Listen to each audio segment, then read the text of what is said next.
welcome to the next episode of the Beach Court Podcast. First off, congratulations go out to G.I. Joe 84 for winning the Beach Court Podcast giveaway. He gets a hat just like this. He's actually one of our locals here, so that was kind of cool to see, someone supporting us locally. We got a packed agenda. We just got back from the Peoria Championships, so we'll review our deck choices and how we did, what the meta looked like, and top 8 finishes, and take a look back on our tier list and predictions. Some of us had some really good predictions. I think as a group, we had a really great prediction. We'll talk about that in a minute. And we'll talk about, any changes that you need to make going to Sacramento. You got a new regional this weekend and Toronto in a couple of weeks. They're both in the same format. So we'll give our thoughts on that.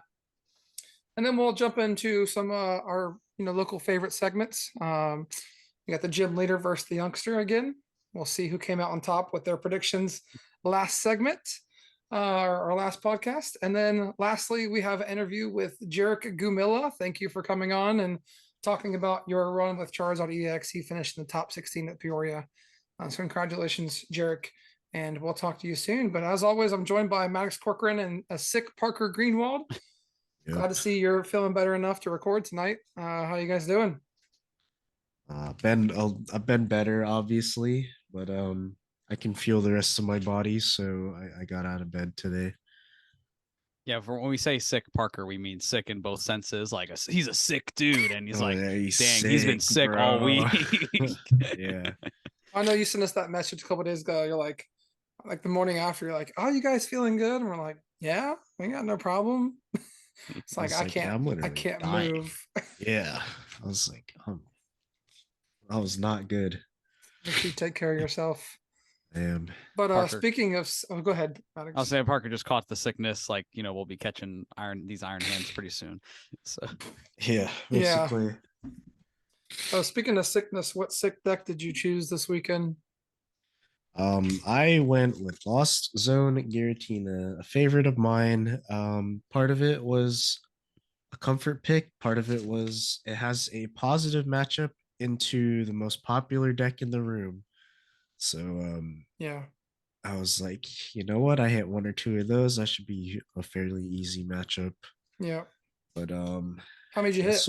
I hit 0. This is how it always goes. For the most popular deck in the room, you missed it. Yep. How? The 2 regionals I played Mew counters on. I didn't play a Mew once. Any of those for 18 rounds. Actually, more than 18 rounds. I didn't play against Mew. And then the one I take it out, I played against like 2 or 3 of them. I was like, yeah, but that's matchup roulette for you. And it is. I played against literally 8 different decks on this run. Same. Like some people enjoy that. I honestly kind of just like the triangle formats where there's like 3 good decks and then like a rogue deck that beats 2 of them and loses to 1 type thing. But overall went 5-1. It was like a little bit disappointing, not so much in the record, but just like in a couple of the ways I lost, and my tie, unfortunately. But yeah. What was your tie? I tied the mirror, and like I don't want to come on here and like speak very like ill of my opponent, but like he's like tried to Roxanne me when I had 4 prizes. Tried to Mirage Gate at 5, picked up his deck, looked at it, and I said, you can't do that. So, okay, shuffles his deck, plays Pokegear, hits chorus, and then just plays the chorus. I was like, I should probably call the judge, but I'm not going to.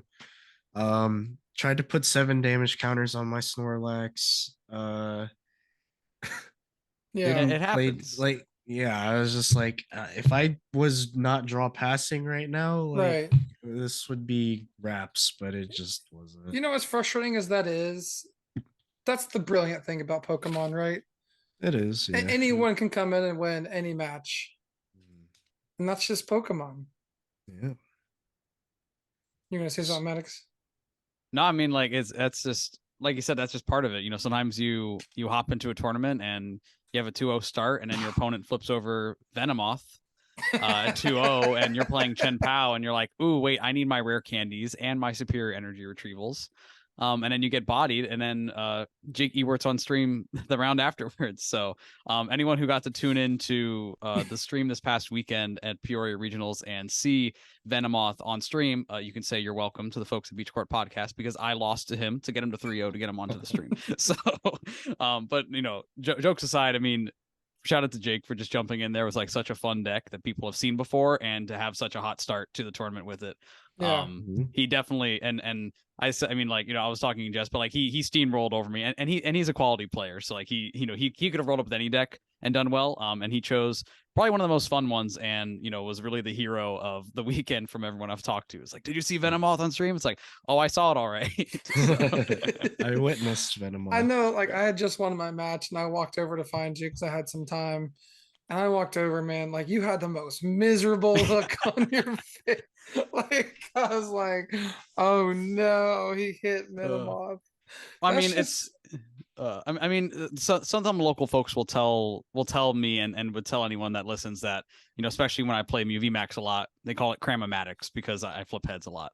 All those confusions, I think I flipped the dice, 6 or 7 times on my confusion to attack. I probably got like 6 or 7 tails. So it was just like some variants from the cramomatic days were swinging back. What color die were you using when you were flipping those? I was using all of them. I just tried anything I could. I have a lucky blue die that I think has a 55% chance of heads, but who can really know? But that one wasn't going for me. So I would have flipped the coin if I had one personally. I was at that point of it. But yeah. So you alluded to it. You played Chen Pao. Talk about why you chose that deck. Yeah, I mean, Chen Pao, I kind of had a deck existential crisis going into the tournament, and really just wanted to kind of pick a deck that I felt had capability against the rest of the room.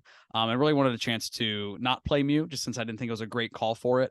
Obviously, the 3 decks I was considering were between DTE Mew with Grabbers and even the Luxray. So even kind of had some of the idea that Rowan did well within top 8, as well as Miraidon and Chen Pao. And all the decks made top 8. So I think all the decks were good choices. Really, my weakness was that the deck that I chose, I wasn't as familiar with. So I went 5-3-1, similar to Parker. And I had 2 matchups that are just heavily unfavored, item lock deck, as well as playing an Arctura Alolan Vulpix, where they're just able to get the Alolan Vulpix every time. So I view those 2 losses as, okay, that's just bad matchup. That's kind of some variance. But then I also hit a colorless Lugia, where I think the matchup is a little more 50-50 and maybe even a little favored in Chen Pao, depending on how you look at it. But that one, I wasn't able to play optimally, and ended up losing the game due to some of my own misplays. So looking back, I think the deck was a great meta call. I think the list is really, really good. The Canada list with 4 Pokestop, and just kind of churning through your deck, 4 cross switchers, 2 clone, all that, just churning through as quickly as you can. But heading into Toronto, if I were to play Chen Pao again, it'll be really getting comfortable with those matchups and continuing to improve with it, because it's a really, really fun list. And I think if it's high rolling and it's hitting everything you need to, I think you can beat pretty much any deck in the room. Yeah, I mean, you also hit a control deck, and you were able to win that one. I mean, about that. How'd you win that one?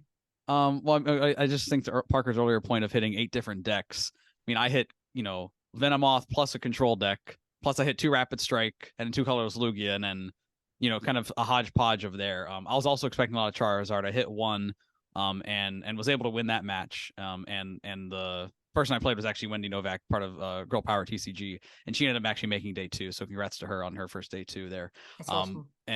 But overall, I mean, just like kind of a weird matchup spread. I didn't have any deck that I could really use canceling clone against. So it was like 2 dead cards for my entire day. The control game was tricky. I was able to get out the gate fast, and then at that point, kind of we had about 15-20 minutes left of that second game. So it was just making sure I didn't deck myself out, and really kind of conserving those Pokestops. And I mean, he hit Misfortune Sisters for 5 a couple times off me, which had hit pretty spooky, but managed to survive that one. That's kind of Eric, wild. what about you? Yeah, I mean, I've just been on Lost Box for the longest time, so I stuck with Turbo Lost Box and tried to play the best version of it I could, the most consistent version. I kept going back and forth on putting a Ditto into the deck, not putting a Ditto in the deck. And, the numbers say it increases your comfy starts to 57% or whatever it is, and I just felt like if I start comfy, I'll have a really good chance to win my match, whatever I'm playing against. Can't tell you the number of games I didn't start comfy this weekend. So you increase consistency, and the numbers are always a lie. But kind of like Parker said, I also faced 8 different decks. Round 1 I faced a Gardevoir, round 2 faced Lost Box, round 3 faced Charizard, 4 I hit Rapid Strike, 5 I hit Miraidon, 6 I hit Lostina, 7 I hit Lugia, and then I hit Charizard again round 8, and then Lugia round 9. But both of my Lugias were each different variant. Yeah, same here. Yeah, and then so I get to round 8. X 2-1 at this point. I'm 5-2, 4-2-1. I gotta win out to make day 2, and obviously when you're in that situation, you make a gentleman's agreement with your opponent. At least you try to. And we got to a situation where we came down to a game 3, and before the game starts, I ask, hey, yeah, gentleman's agreement, yep. On prizes, yep. I usually like to do prizes because it's less, board state nonsense. And it got to a point where like I missed an attack in turns. And because I missed an attack in turns, my opponent was able to actually tie me in prizes at the end of turns. And so because they were able to tie me, we had to try to go to board state. And this is why I don't like doing board state.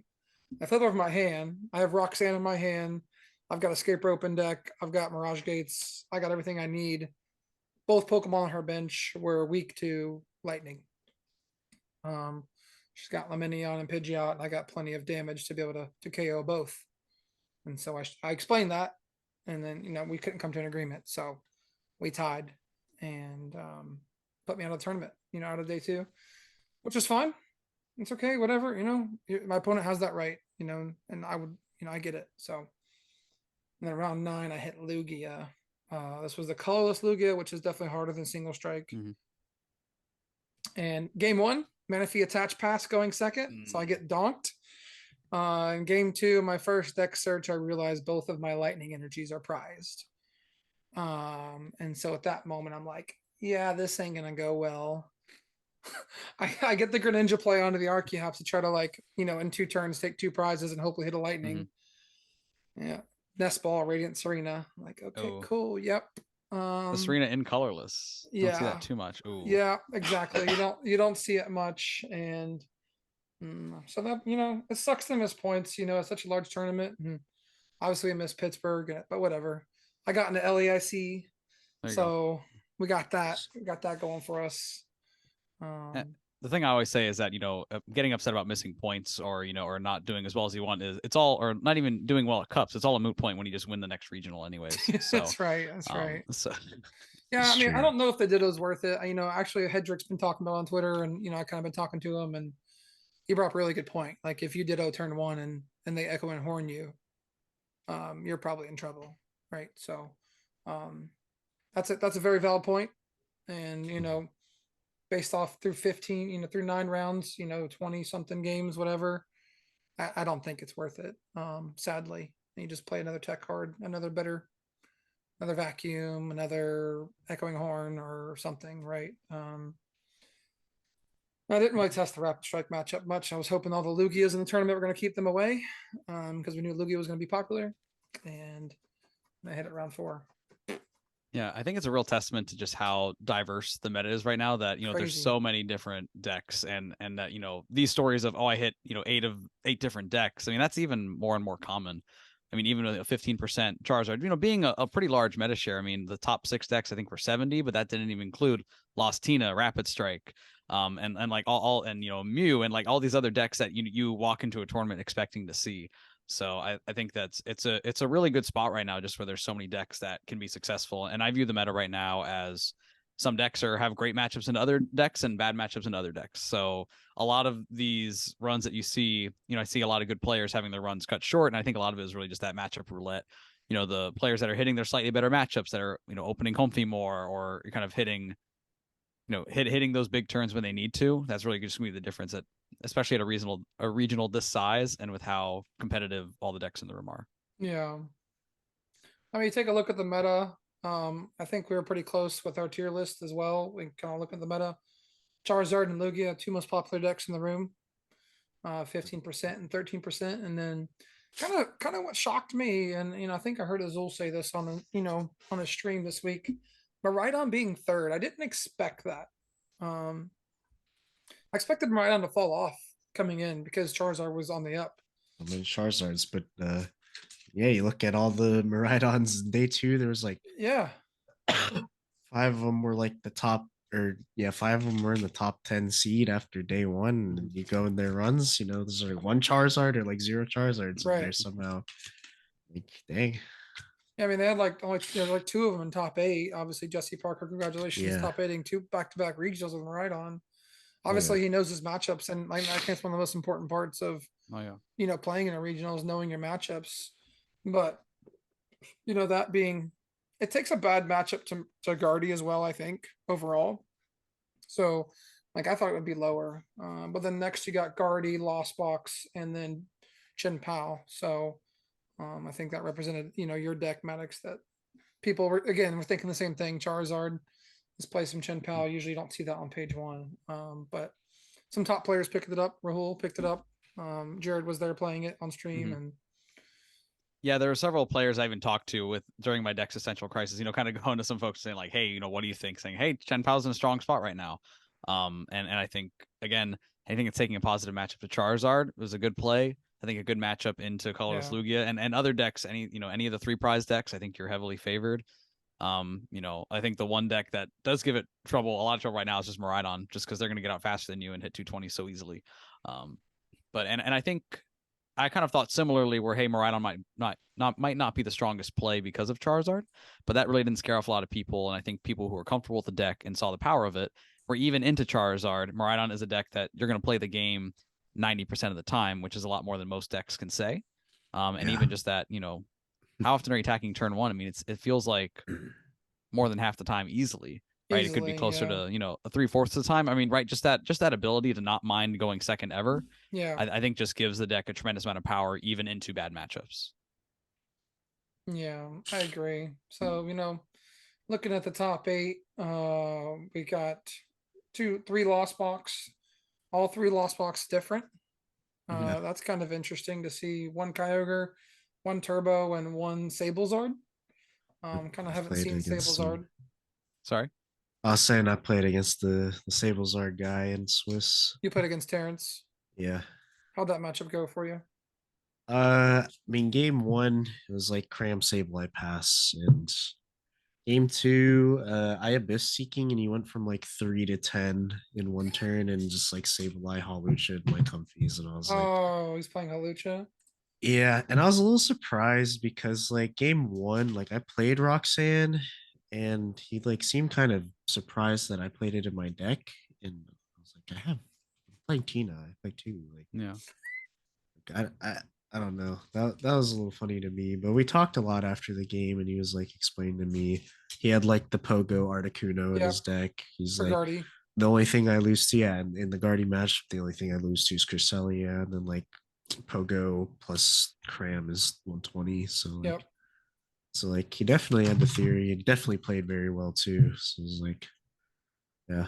Yeah, looking at his list, he's got pretty consistent list: 4 Nest Ball, 3 Fog Crystals, 2 Gears. Only 2 Vacuums. It seems a little low, but I get it. Only got room for so much. Yep. And even like looking at Terrence's run, I mean, first of all, Sablezard in top 8. We haven't seen a Sablezard do that well in a long, long time. While, so props to him on that. But just looking at his run, I mean, he played JW round 10, played Raymond Long round 12, played Brent round 13. So I mean, playing against all the guys in top 8, and then played Raymond again in top 8. Oh yeah, he did. Yeah. So I mean, just a tremendous run for him, and just such tough competition along the way. I mean, those are really like his only matches he had trouble with. He did lose one in Swiss, but to Arctura, which I think is just a tough matchup across the board for Sableye if they can't, for Sablezard if they can't get going. Yeah, he beat if it they're round Lost 14 City Charizard. as well. Which is, I was going to call that out. Like, that's kind of wild. That's a really tough matchup for Sablezard to win. Yeah, actually. Yeah, like that's such a hard matchup. Let's see. He played this Lost Tina player around 5. That guy sucks. That guy sucks. Parker. No, that guy Parker Green. Well, he's pretty good. He's part of the Beach Court podcast. So. All right. So anyways, Yeah, go ahead. We got 2 Miraidons, 1 Guardy, 1 Mew, and 1 Chen Pao.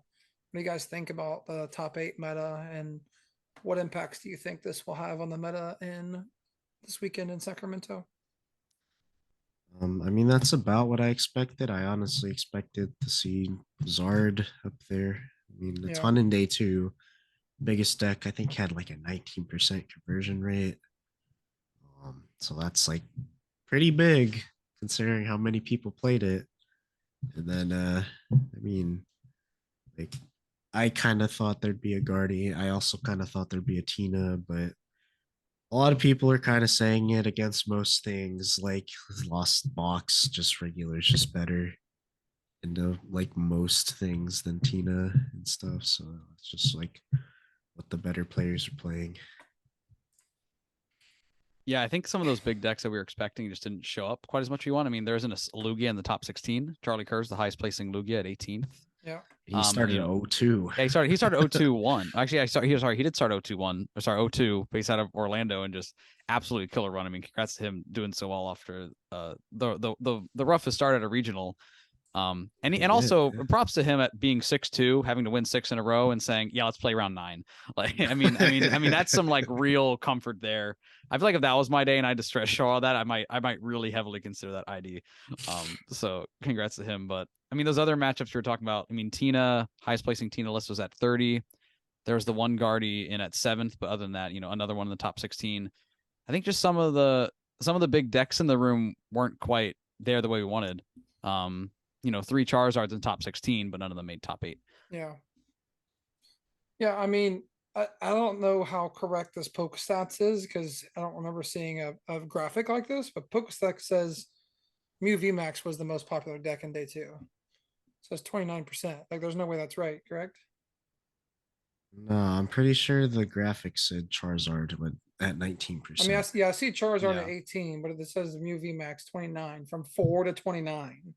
There's no I way mean, that's let's see. right. Yeah, One, that's two, not three, correct. I four. mean, Mew VMAX was the 7th deck off the board on the day 2 graphic. Yeah, that's what I Because I thought. ran So the numbers. too. I think I forget which deck was number 6th, but I remember counting. I think the 6th deck was 16 decks, and when I went Yeah. through counted based off Pokestats, we had about 15. So Jared, Mew if you're VMAX. listening, and I'll try and shout you out later too. Looks like we got a little stat wrong on there somehow. But yeah, I really trust Pokestats a lot. So I was like, oh, wait a minute, is this right? There's that I just counted. There's 15 Mew decks not separated in Out of day 2. 177. Yeah, Yeah, so that's definitely not 29%. it's less than 10%. Yeah, for sure. But what's very surprising, and I know is an accurate stat, you look at Lugia being second most popular deck to having a 9% on day 2. So a drop in 5% of day 2 represented decks shows the conversion rate was a lot lower. I think we kind of expected that. We knew a lot of top players would play it, but we know the deck's inconsistent. And they're cutting their one consistency card in Colorless Lugia, which is Squawkabilly. That's really the only consistency card they have in the deck. Unless you're gonna cut that for a Burnett. So yeah, my opponent, the one that donked me around 9 after I prized both lightning, he goes, turn 2. Yep, we're raw Burnett. I'm like, all right, cool. Yep. When they got it, they got it. That's just the way it goes. You either start Ultra Ball double chops or Professor Burnett in hand, or you read the wind. And I'm just like, man, this ain't happening. Like, what kind of Twilight world am I in right now? Yeah, I would also like to shout out my round 3 opponent that when I beat him, he was 1-2 and ran the gauntlet, ended up making day 2 as well with Lugia. Nice. That's awesome. Lugia go burr sometimes. Gotta do. They go burr. Okay, so looking at these top 6 decks for day 1, does anything change on this chart this weekend? Or is it going to be the same order? What do you think? I think you probably see. Well, honestly, I think it stays about where it is, except Lugia might drop to like 4, and then Lost Box and Rhydon might go above it. Yeah, Lost Box was 5. Lost Box was 5th. 5. Yeah. I think we'll definitely see a bump from that. Yeah. But I don't know if we're going to see any new entrants. I don't know if like people will see Rowan getting third and say, "Oh, Mew's a better play with the Luxray." Like it kind of is. You're very very matchup dependent on that. Yeah. But if it's a comfort deck pick for most, and people say, "Hey, I want to sleeve up Mew again," then that's one that maybe even could sneak in. Are you saying if you were going to Sacramento, you'd sleeve up Mew? I had it sleeved up. I mean, I for also this I event. also had it sleeved up. To be honest, I was testing the Luxray like Friday night in the hotel room against Charizard and played several games, and I could not ever get Fang Snipe to ever help me out. I'd be like, okay, Fang Snipe this away. Oh, I top deck research anyways. I mean, right? You can't base your testing off of 10 hands. Sure. But that was definitely a factor going into that. I don't know if I would be going Mew, especially because it just succeeded. Then maybe there's that risk of more Spiritombs. But again, if other people think other people play Spiritomb, then they won't play their own Spiritomb, and then Mew gets That's better. Right? literally just how it goes. This is the cycle. It's like Mew wins the World Championship, and they say, "Oh well, Charizard comes out, so that beats Mew." And then Mew gets top 8, and it says, "Oh, okay, well, Charizard's even better now. That'll beat Mew." And then Mew gets top 8. So Mew is not positioned well in the meta, and will get top 8. That's my prediction. Probably. Is being Venomoth honest. positioned well in the current meta? Like it only gets bodied by Lugia, right? What else does it get absolutely like bodied by? I mean, any deck that can conserve energy on board and is relatively bulky, or like any Arceus deck, I'd say was pretty heavily favored.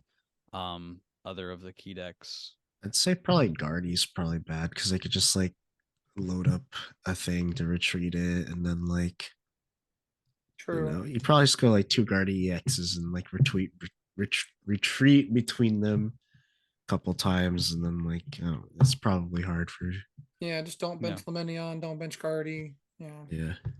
I mean, what makes like a Chen Pao matchup, for example, so atrocious is that you have to flip heads just to attack with Chen Pao, and you have to discard 2 energy to KO Venomoth, and you have no way to recover the energy because they're item locking you constantly.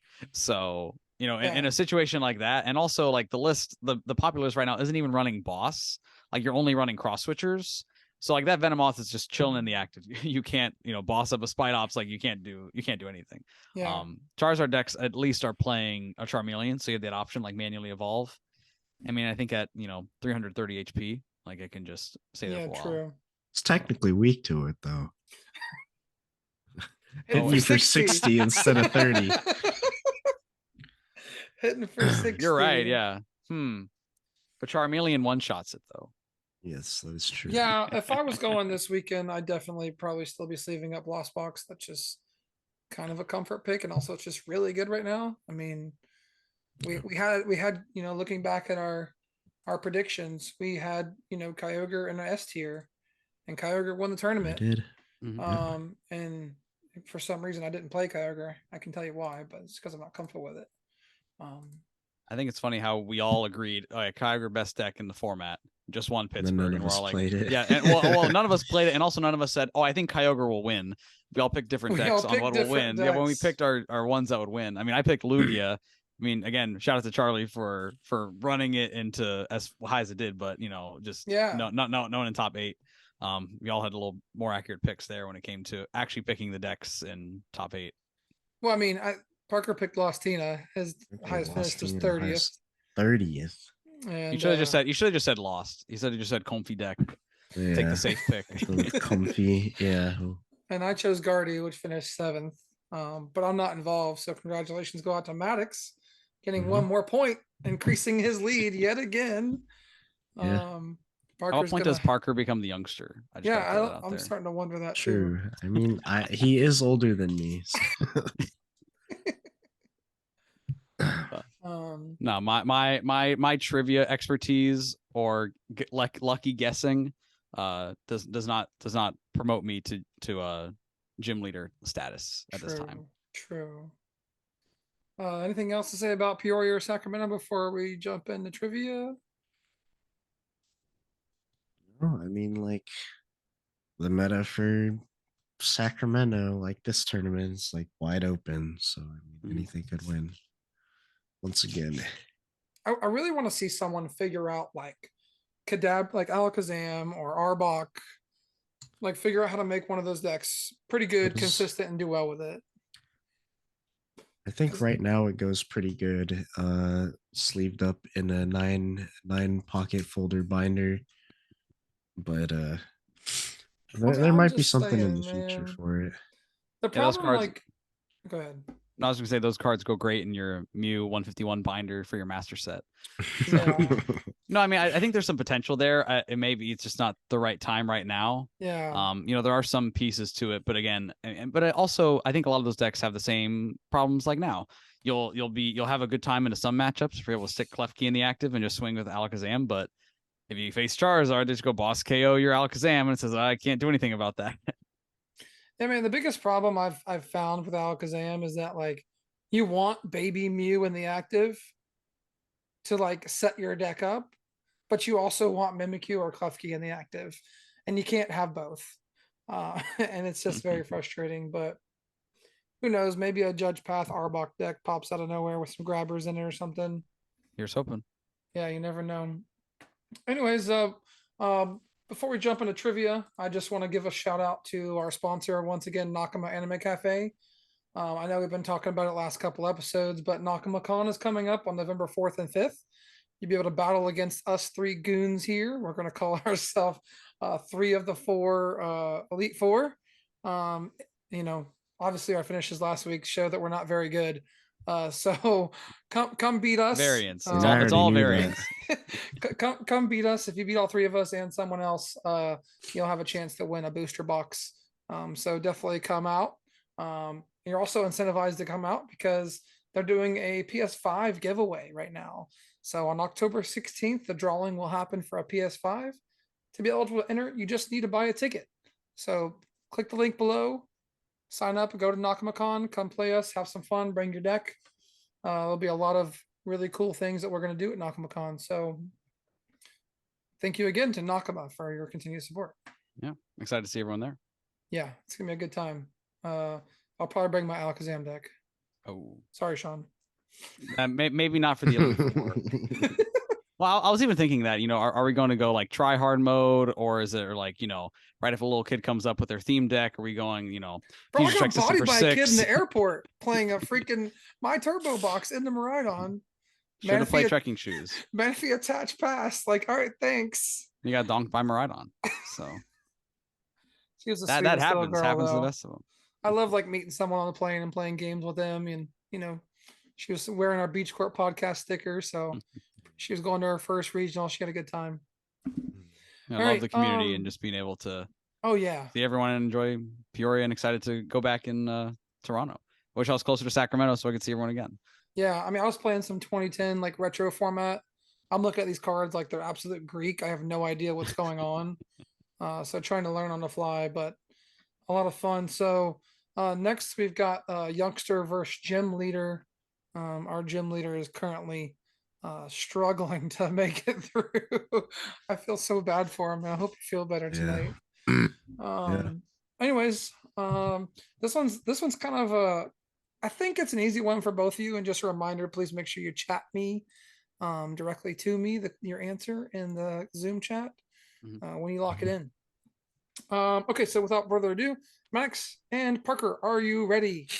Yes. Let's get it. All right. This week's question is shout outing to the top 8 list that got top 8 and our co-host Maddox Corcoran's favorite deck, Mew VMAX. When was the last time Mew VMAX top 8 at a regional? What regional? You're talking about not last week, I'm assuming. Obviously, right? yeah, not last week. Yeah, correct. Top 8 at a regional? When was the last time Mew VMAX got top 8 at a regional? I mean, I know it. Oh wait. I thought of the last regional I went to, kind of, but I didn't consider other. I didn't consider other events. I have Pokestats up. Am I allowed to click around? No, you're not. No, absolutely not. It's. I mean, I'm just gonna say it. I remember it top 8'd, but yes, you're both correct. I knew you guys would crash this one. It is indeed Pittsburgh. I think I said that like 10 minutes ago on the pod. But I have to reenact this question again because I did not read the question fully correct. So when you gave the answer, I was like, wait a minute, that's not right. So we're gonna try again. But anyways, the answer to that question was Pittsburgh. What I Okay. meant to ask was, when is the last time that DTE Mew top 8 at a regional? Oh God! When was the last regional before? Sorry about that. So let's try that again.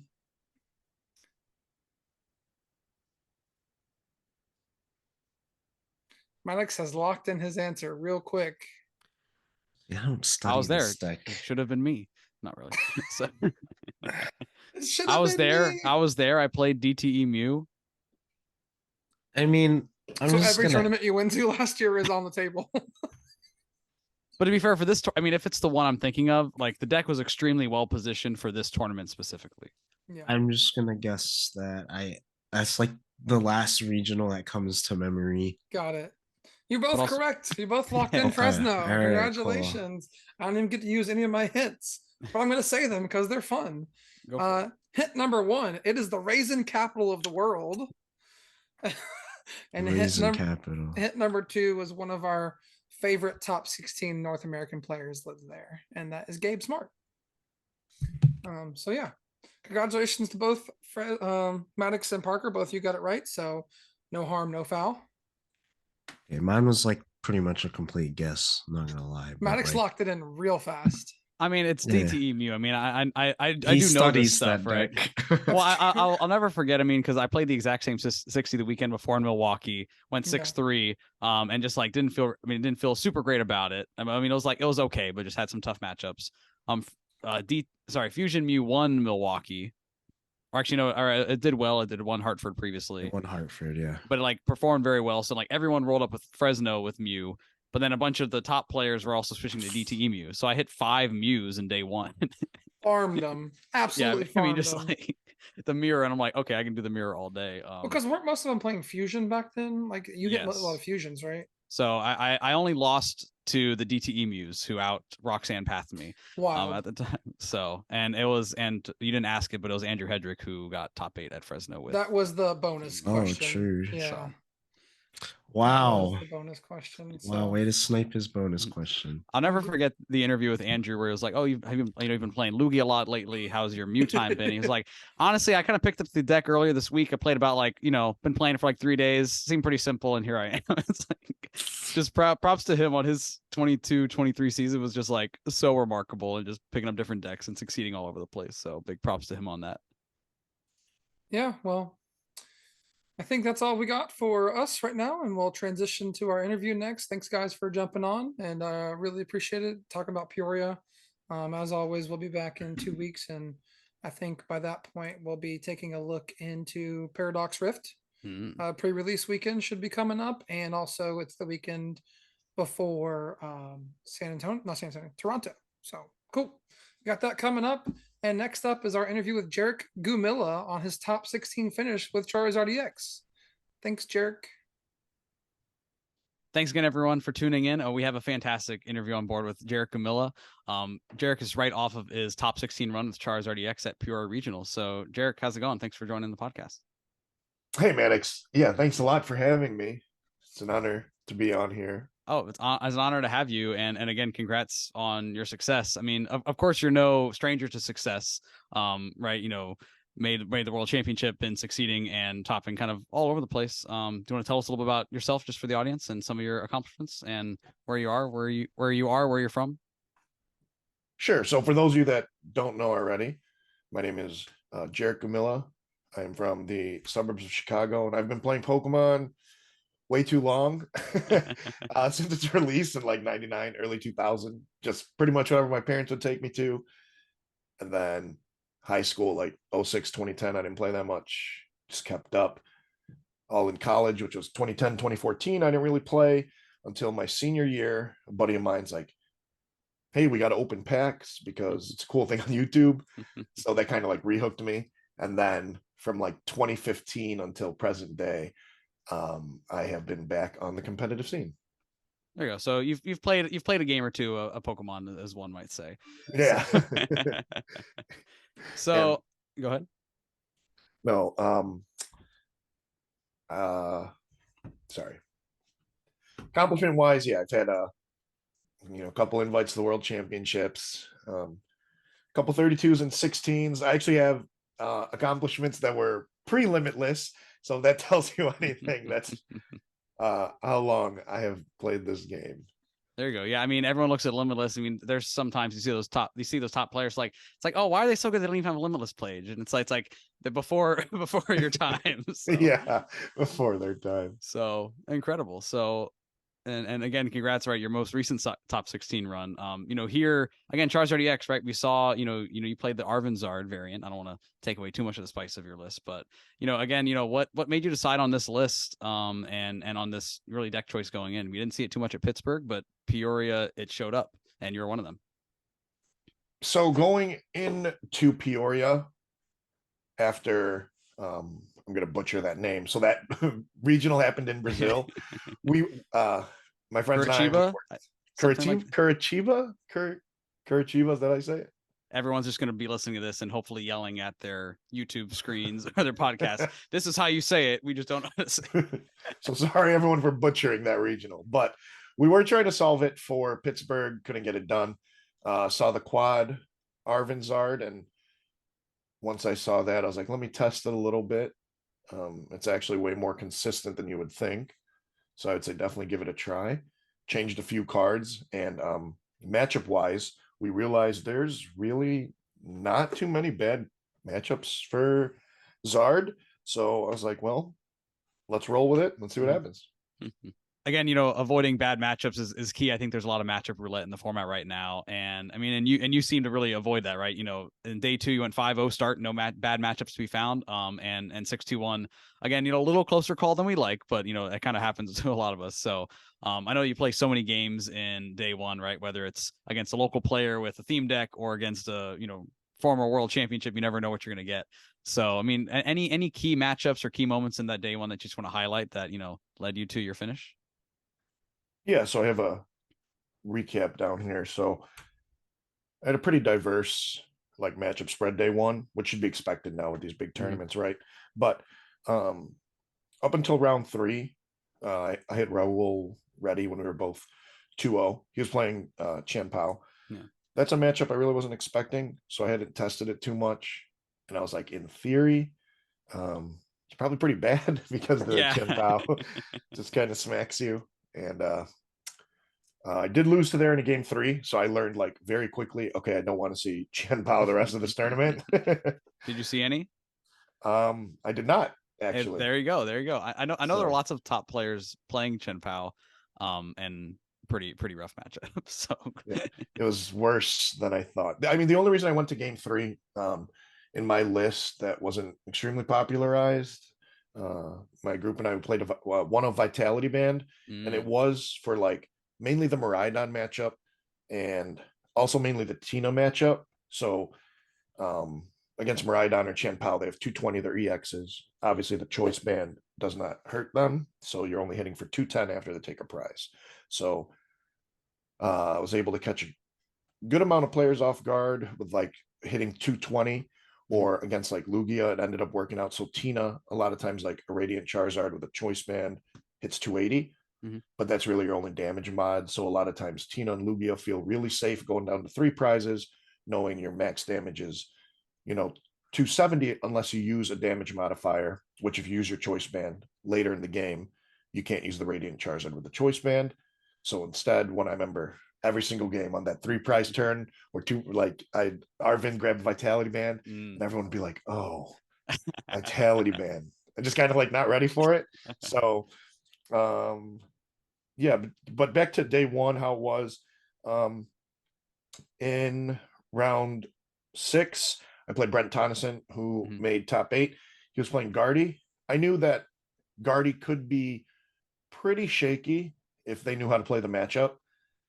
We ended up tying, and what was really interesting is he played 2 Clap Stadium instead of the 1. So a lot of times it was he would have a Guardy EX on the bench, Psychic Embrace to an active Shining Arcana, attach Reversal Energy, Clap Stadium away the Guardy EX, which is what you should do, to take a knockout on a Charizard EX, and now I don't have a response for a 2-turn KO. But they can only do that once. Or so in testing, they were only able to do that once. But he ended up playing 2 claps, so that really caught me off guard. But we did tie. So that was one of the other notable matchups day one. And that's the winning in going into round 8. I was 5-1-1, and I knew I needed one more win to lock in day 2. And I hit a Lost Zone Box Kyogre deck with the Zamazenta, which I'm pretty positive was close to, the eventual champion Raymond Long's 60. And I knew, they have one Zam, one Kyogre, two Sableye. And Kyogre for Zard is like pretty decent of a matchup because the Charizard Ex has a Terra ability, can't be hit on the bench. So as long as you Super Rod before they Kyogre little Pokemon back in the deck like Charmanders or the Mew or Pidgey that was knocked out early in the game, they kind of physically just run out of attackers, right? Like the one Zamazenta, I was playing 3 Lost Cities. You lost zone the Zam. They don't have a big, really attacker after that. And then even hitting one of the Sableye, even if you don't get both into the lost zone, they kind of just fall apart in the matchup. So I felt really confident going into Lost Box Kyogre that tournament. Unfortunately, I only played against one. And I somehow played 0 Miraidon, which is also an extremely favorable matchup. So that's pretty much my day 1 run. As far as day 2 was also pretty diverse. Like you said, I did have the dream start at 5-0, and before we had thousands and thousands of masters competing, I should be able to ID in that last round, and 35 match points would be safe. However, my resistance I didn't think was good enough, so I had to play out my last round, which consisted of draw pass in both games, and not like kind of ended from there. Not like this. I mean, still props to you, right? You said didn't play Miraidon, which is one of your best matchups and one of the most present decks in day 2. And again, right, people say, oh, start 6-2-1 and you just got to go, 5-0 or 5-0-1 to make cut. And you had that right off the bat. I mean, that's just a dream start. I mean, how do you feel throughout that and saying, oh, hey, I won the first one. That's good. Oh, I won 2. I won 4. Oh shoot, I'm winning in. Wait, what do you mean I can't ID? Right? I mean, talk about how you're feeling through that. I mean, that's just a dream, for so many people, that play this game, just to be in that position is beyond people's wildest dreams. And here you are with that just, a few days ago. Yeah. So usually, how I take it, I would probably advise, kind of everyone take it the same way. Kind of just take it round by round, round at a time. I know some people, or a lot of people actually have asked me, they kind of say, all right, I know I need 6 wins on day 1 at least. And, like I said, I try to think of it as a round by round. So when I started day 2, round 10, I got to win, like, sweet, I'm 1-0. Let's move to the next, worry about the next. Now, obviously the excitement, I guess, or not so much pressure, more excitement. Once I hit that 5-0 mark, 4-0 mark, I'm like, okay, wow, I can really make top 8 at this event with Charizard. And looking around at the top tables, there were a lot of matchups that I really liked. I saw Mew. I saw a lot of Miraidon, as there were 2 in top 8. I saw a couple Lost Box decks, one specifically like the Zam Kyogre. So I was like, getting pretty excited going to that last round. Yeah. I was like, hopefully I can pair something. I know I can't ID. Just unfortunately, the draws and didn't go my way in that last game. But it is what it is. I will say throughout that entire tournament, I had maybe 1 or 2 games that were really bricks. And, that was pretty much that last round, round 15. So I can't be upset. The deck drew well for me. I was kind of always able to set up. And sometimes you do have a bad game, but just happens, that's variance. Yeah. I mean, it just, at that moment, I'm sure it didn't feel like variance. It just felt like, why me? Why now? Yeah. But still, I mean, it doesn't take away from the tremendous run that you had. I mean, and again, an impressive and one of those Charizard decks representing, right? There are most in the room for a reason. A lot of top players such as yourself playing Charizard, and really showed up and did well. So, I know like Lost Zone Kyogre, right? Again, won yet another North American regional. I know you said you felt pretty comfortable in that matchup, again, into, dealing with the especially I think the single prize build with Zamazenta, once you can lost zone that, kind of out of your hair at that point. How do you feel about some like those turbo lists that are going around? I know like the turn 2 Dragonite, right? You think the bulky Pokemon like Charizard could be knocked up by Kyogre, but Terra of course doesn't allow it to happen. So I mean, so how do you feel about that matchup going into it, like a turbo lost box build, kind of like what Andrew Estrada played at Pittsburgh? So going into like Turbo Lost Box, I think the matchup is definitely closer than that like Zamazenta Kyogre list, like the winning list. The Zam Kyogre matchups, like I said, it's pretty simple. Once you kind of lost zone the Zam, even one Sableye, they're kind of just out of attackers. But the more turbo lost box build, I guess, with the Kyogre, it's a little closer, probably closer to a 50-50, I'd say, because the Dragonite does hit for massive amounts of damage. They do have Raikou, and basically they have more attackers that hit heavy, whereas like they could come in on a first turn, hit you with a Cram for 110, probably clean you up with a Dragonite, or they can open a turn 2 Dragonite, use Cram and Sableye later in the game, and if you don't, even if you lost on the Dragonite, they can clean up the game with a Raikou by bossing the Pidgeot EX that's on your bench. So they kind of have a lot more answers, I should say.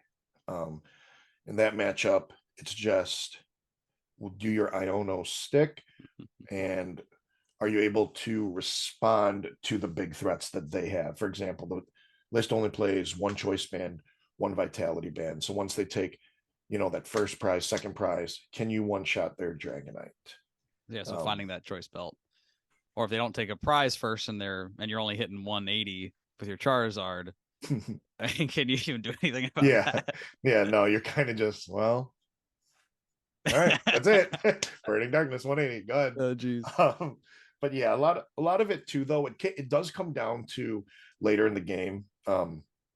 Say kind of in that mid game, like mid range, say sometimes they are forced to bench their Sableyes, and even if they're swinging at you with Dragonite hitting you with a Cram, a lot of times if you can kind of boss Lost City that Sableye, before they get to use the first Lost Mine, like if they're forced to bench it early, that's another big swing turn in that matchup.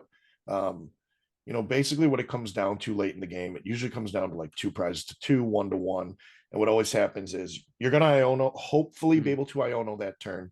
And off the 2 cards, can they find a Sableye for the game? So if you are able to Lost Mine one of them or even both of them, I mean, that's kind of your line to victory there. But I did not get to do that in round 15. I played against Jack Carter, who took second place. And unfortunately, the draws weren't in my favor. But the rest of day 2, I really wasn't upset about. I did hit a mirror, which, sorry, I actually forgot to talk about that. So day 2 in the mirror, I guess a good strategy for the mirror, at least what we found, in me and my teammates and I, we kind of decided, we're kind of not going to swing and take that first knockout. So in the mirror match, I would always, a Zard try to get to that odd prizing, put my opponent at 5, whereas my route would be 4 or 6, 4, 2, 0, prize wise. When they're down to that 1 prize, your Charizard now hits their Charizard for 330. Pretty basic stuff, but everyone kind of knew that going in. So the Vitality Band kind of saved me in that mirror. Again, when my opponent got to the 3 prize turn, he's thinking, okay, you could hit 270. That's it. I'm pretty safe. You have no knockout. I'm going to swing at your Zard with mine. And of course, on that turn, I bossed up his Pidgeot EX, found my Vitality Band with Quick Search, pretty simple, and then hit it for the perfect 280 for the knockout. And my opponent's like, oh, it kind of happened both games. Playing Zard, you don't really have these big hand sizes, right? You're kind of just turn by turn. You kind of have the cards you need to get by, but without Pidgeot, especially that late in the game, I think was able to help me seal kind of both those mirror matches on day 2 there. And then I hit a Mew also, but I wasn't too worried about Mew this weekend. Was it? I mean, that was like a DTE grabber build, presumably. It was. So it was Luxray or no Luxray? No Luxray. Okay. It was of course a Chicago local and friend of mine, unfortunately, that I had hit in round 14. But his name's Colin. He made top 16 also. So I guess, Colin, yeah. Yeah. So us hitting wasn't too detrimental. I think it was just unfortunate we had to hit each other. And I'm like, oh man. I mean, honestly, sounds like a lot of success from, folks able to drive to Peoria, right? Your crew had a lot of success. I know you're running I think a 59 of 60 with another Charizard. If you want to go into that a little bit. So yeah, so one of my teammates, also my brother, Jerrick Gumilla, for those of you that do or don't know him. So the morning before, actually, there isn't a 59 and 60 card mirror. So I have 3 lost cities in mine. He had 2 lost cities and a collapsed. It was supposed to be collapsed stadium, but I woke up past the deck list submission, so I wasn't able to put in the collapsed stadium. But the night before, I guess we kind of figured out, the couple other friends and people we play with, collapsed stadium with Pidgeot V makes for some, really good plays just in general, not just the mirror, where it's like late in the game, you can Lumineon for, let's say, whatever sport, maybe a boss or an Iono, and you could still quick search for the rare kit. Basically, you could get 2 things off of that. Right. And there's, really cool plays where you can play down a Pidgeot V on your bench also, clap stadium, get rid of the Lumineon, and then use Pidgeot V's ability, Vanishing Wings, to put it back into the deck. And now you really have no easy 2 prize liabilities on the board, even though you got to use the benefits like of Lumineon and stuff like that. So once we figured that out, or getting rid of a damaged Charizard in the mirror, that was really cool.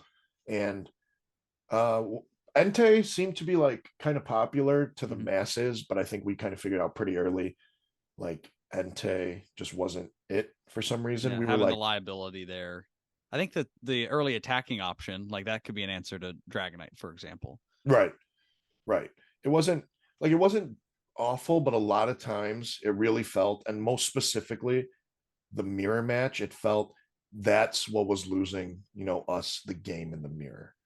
Having, we go in early with the Entei or even mid game with the Entei, and they would just have an immediate response. And I was like, man, if my opponent doesn't bench an Entei, I kind of just can't win. So I was like, what else can we do? What else can we do? And then, like I said, some friends and I were like, no, Pidgeot V is pretty cool. Lost Box has used this idea before. You still get 4 Seal Stone, which was searchable with Arvin. So it's like turn 1 going second, you have like everything you want. You could Arvin for VIP pass, 4 Seal Stone, VIP that Pidgeot, 4 Seal Stone the Pidgeot, get whatever you need, right? So it's like there were a lot of cool combos with it, and I definitely think moving forward, playing the Pidgeot is probably more correct than the Entei. That's awesome. I mean, I've seen both of those lists. I know the Pidgeot V was kind of gaining some traction again, Entei kind of for the masses, but seeing success in the Pidgeot V quickly became a Pidgeot toolbox deck a little bit. Pidgeot V, Pidgeot EX, all that. So, but like you said, going forward, I mean, so it sounds like you're on the Pidgeot V train. But right, we got Sacramento coming up and Toronto shortly after that. I mean, for anyone, I know especially here locally in Jacksonville, we have a lot of people that love Charizard EX and playing it a lot. So much so they're teching for each other and throwing justified gloves in their Charizard deck just to hit their other Charizard friends, right? So maybe not a recommendation for going to Sacramento or anything like that, but anyone really looking to play a lot of Charizard EX and bring that to a regional, what are you liking right now, and how do you think that what we've seen at Peoria changes Charizard EX going into the rest of this format? So going into Sacramento, as far as the general meta, I don't think it changes too much. I actually think Zard, because if you look at like the day one, it was the most played deck. I think at like 15% of the meta share, and its conversion rate into day 2 was actually pretty strong, because it was also the most played deck in day 2. So I actually think going into Sacramento, the play rate of Zard will go down just a bit, maybe down to that 12% mark and maybe even 10% mark. That's what I'm thinking. But going into there, I think something close to like my 60 with some changes would be pretty optimal. For example, definitely add in the collapse stadium. And when wake up early enough to submit your deck list the way you want it. Wake up early enough to change to the correct list. So definitely want to play the 1 collapsed. I think all weekend Vitality Band was the best card in my deck, like bar none. It wasn't even close. So I think definitely add that. At least try it, and you'll see there's so many weird, like niche situations it comes up in. For example, on day one against Brent Thomas, and I totally forgot my chart. The Charmander, it hits for 30, but he manually attached an energy prior to the Shining Arcana Gardevoir. So after Psychic Embrace, it only had 100 damage on it. So, he swung at my Zard. I was able actually to respond with a Charmander Vitality Band to hit That's for the 40 dream, right? instead of the 30. And I think that caught him. He was like, okay, now you have no two prizes left. I have no two prizes left. We're both at two prizes. And he's like, oh, shoot, I need to get a Guardia up. I have no choice to, power up, which then I was able to have a response to. But yeah, so like I said, the Collapse Stadium, the Pidgeot over the Entei, I would for sure play. I know I saw a couple lists that did not have the penny. I think the penny is really good into Lost Box matchups, and it's really good into kind of the mirror and kind of some other random matchups where you need to bench Lumineon, and let's say you prize the collapsed, or you used your collapsed early, or you prize it, you can't get to it. Kind of just penny in a bunch of odd spots, is really good to have. I think if you were to cut it for anything you wanted, penny would probably be the first cut, but I would definitely advise keeping it in there. And if I were to cut it moving forward, I would probably play One Path to the Peak, kind of like some of the lists had. I really did like that idea. And we kind of tested it a little bit after the event, with those guys, and was like, the late game path is really good. You can quick search for it. So you always do have access to the one. So that's probably it going forward. Yeah. I mean, and if you have Iono too, you're able to late game KO the active, grab path with and Iono. Like that's pretty strong. Not much you can do about that. So cool. I mean, do you feel like a move like that hurts overall consistency, or you think, hey, I'm playing 4 Arvin, I'm playing 2 vacuums, I got stones, we got plenty of ways to get out of path? Yeah, I don't think it necessarily hurts you. I think, with the 3 other stadiums and the vacuums, you kind of have enough outs to path. And then really the only decks you probably would be worried about, they kind of play that heavy path early, are already fairly like favorable. Like for example, Miraidon, if they're playing the Jesse Parker or the JW build, both of them made top 8. If they're playing kind of that heavy path judge, if they path judge you, even if you have 5 outs to path and you kind of just brick and don't have an out to path, you kind of just lose anyways. So it's like, I don't think changing that one card hurts you as bad, because you still would have a total of like 5 outs to path to the peak in your deck. So it should be okay. Awesome. Well, Jerrick, it's been great catching up with you. Great getting the quick Charizard masterclass and recommendations going forward. Before we sign off, is there anyone you want to give a special shout out to? And also, where can our viewers find you if they want to, follow and see you tearing up with some more Charizard in the future, maybe?